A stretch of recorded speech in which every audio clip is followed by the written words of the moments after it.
Supervillains in the MCU have come and gone, but what if I told you we didn't get to see all of their powers on screen? Some of these villains have abilities in the comics that aren't showcased in the MCU. Here are powers of supervillains that are never or rarely used in Marvel projects.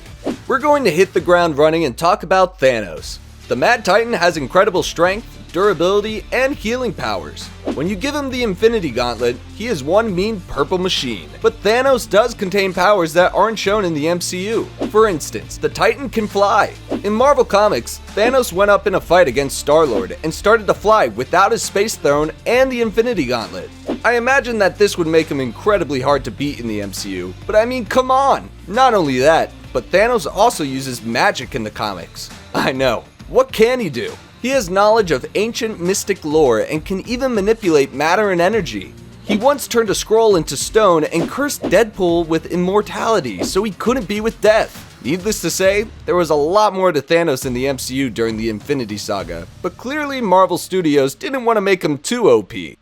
Taskmaster appeared in Black Widow, and it seems that many fans weren't pleased with the villain's role in the movie, let alone how her story arc ended. But the villain is supposedly going to be in the Thunderbolts, so who knows what to expect. Regardless, besides being able to master every opponent's moves in the film, Taskmaster was kind of a letdown. One power that wasn't used in the movie was Taskmaster's ability to mimic voices. I know that voice. And now it's all mine. Taskmaster can change her vocal cords in order to sound like someone completely different. It would have been awesome to hear her voice someone close to Black Widow to catch her off guard and then pop out of nowhere with all of her moves. There was just something missing from this character in the film. So hopefully, if she does return in the Thunderbolts, we will be able to see more from her. Ronan the Accuser was quite the villain in Guardians of the Galaxy Volume 1, until he lost to a dance-off. That is pretty embarrassing if you ask me. Before taking this L, Ronan had a lot of strength once he acquired the Power Stone towards the end of the film. He morphed it into his weapon, which made it even more powerful than it already was. In the comics, this weapon is called the Universal Weapon and holds a lot of power and energy. It has the ability to manipulate gravity as well as fire energy blasts. Keep in mind, this is without the Infinity Stone attached to it. I understand that the MCU needed to keep introducing these Infinity Stones in projects, but I think it would have been way cooler to see Ronan use his hammer as it was. Imagine him just staring you down in a dance battle and he just blasts you away with his heavy-looking hammer. That would catch me off guard compared to knowing that he put the Power Stone in his hammer, but that's just my opinion. I know Loki is at the center of the multiverse saga and he's taking a turn in his evil ways, but he was a supervillain at one point and a really good one at that. During the Infinity Saga, we saw Loki alter his appearance, cast multiple projections of himself, and use his suave words in order to move forward in his evil plans. Your savior is here! His magic and mischievous ways always made him quite the character on the big screen, but one particular ability we never saw him use was becoming a frost giant. Sure, he was already struggling with his identity as it was before he found out he was a frost giant, Because I'm the monster parents tell their children about at night. but why not use that to your advantage in battles? Cryokinesis could freeze or slow down your enemies, and you could use your superhuman density to enhance your strength and durability. This would have come in handy when battling Thanos at the beginning of Infinity War. Well, maybe. But it would be nice to see Loki use his frost giant powers combined with his mischievous magic. Perhaps we will see some of that in Loki Season 2. Come on guys, I'm just trying to be hopeful. Ultron is the definition of a great supervillain, and you cannot tell me differently. A little side note, apparently Ultron may appear in Armor Wars? What do we think about that? If he does, maybe we can see him use a power that we didn't see in Avengers Age of Ultron, which is Hypnosis. In the comics, Ultron was actually created by Hank Pym.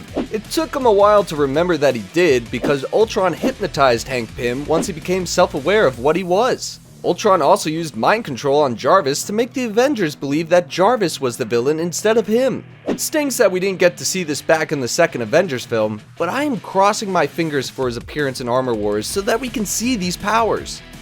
Agatha, oh Agatha, where art thou, Agatha? As the first major villain we spent time with in the multiverse saga, Agatha Harkness did not disappoint. She played the long game in order to try and steal Wanda's chaos magic while the town of Westview was going through all this mind-controlled turmoil. Agatha almost succeeded in her mission until Wanda ultimately outsmarted her and stole the Darkhold. While Agatha does have unique magic abilities, one power she never used was her experience manipulation. Now this is different from the illusions she made in WandaVision, where her experience manipulation allows her to make herself and others experience events in a matter of seconds. In the comics, she actually cast a spell on Captain America so he could experience 500 years of events from the past in an instant. I don't know if I would ever want to mess with her now, knowing that she can do that. And I killed Sparky too. With her own show coming out, Agatha Coven of Chaos, perhaps we will be able to witness more of her hidden powers. Red Skull is one of Captain America's biggest villains in the comics, and it's a downer that we only got to see him in his truest form in Captain America: The First Avenger. Sure, we saw him guarding the Soul Stone on Vormir during Infinity War and Endgame, but besides being a creepy know-it-all, he didn't do much in those two films. One power that we never got to see him use in the first Captain America movie was his ability to clone different versions of himself. Whenever Red Skull felt in danger, he would transfer his consciousness to a clone of his, or send his clones to do his evil bidding. That's one of the major reasons why he was able to survive for so long in the comics, but it seems that his story in the MCU has been cut short and won't be seen for quite some time, if at all. I personally would have loved to see more of Red Skull in the MCU as a bigger villain to Captain America and his friends, especially with his ability to have clones of himself. Darren Cross, aka Yellowjacket, is quite the villain in the MCU. A greedy, brilliant man who just wants to have power in the world, but ends up becoming MODOK in the quantum realm. He's had an interesting story arc across 2 Ant-Man movies, and it's sad to say that this fellow Avenger won't be around anymore. But it is the multiverse saga, so anything can happen. During his time as Yellowjacket in the comics, Darren Cross was able to utilize the powers of Ant-Man by having a nucleorganic pacemaker to make him one with his suit. This gave him the opportunity to shrink and use his Ant-Man-like powers without actually wearing the suit. I think this would have made the villain in the MCU way more intimidating and powerful as compared to the naive and mean guy he was portrayed as. Will Darren make a return for the 3rd time in the MCU? Doubtful, but if he does, I hope his Yellowjacket suit has an upgrade to how it is in the comics. Some of you may disagree with this person being on the list, but she was a villain in Multiverse of Madness and you cannot tell me differently.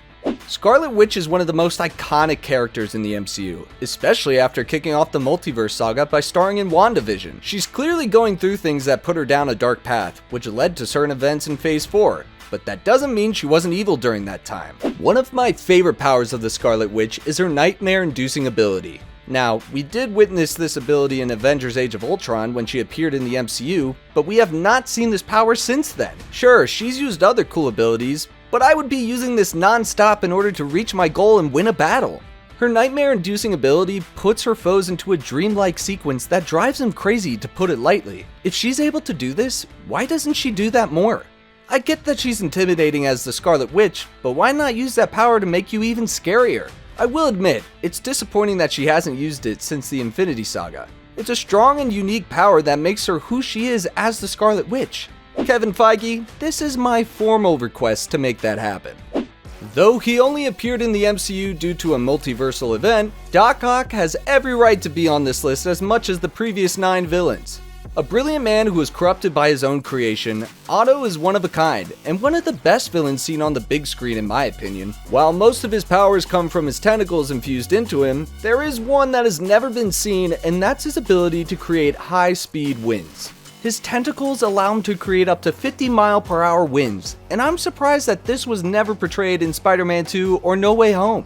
It seems like it would be a useful power when his opponent is a guy who swings around with webs. Spider-Man coming at you? No problem. I'll just blow him away with my 4 extra arms. This is a huge miss by Marvel Studios. It's unlikely that he appears again, but if he does, I expect the wins to be pretty high that day. I know a lot of us like to see the happy ending when the heroes defeat the big bad villain, but after going over some of these powers, I find it very hard to believe that some of these MCU heroes stood a chance against their foes.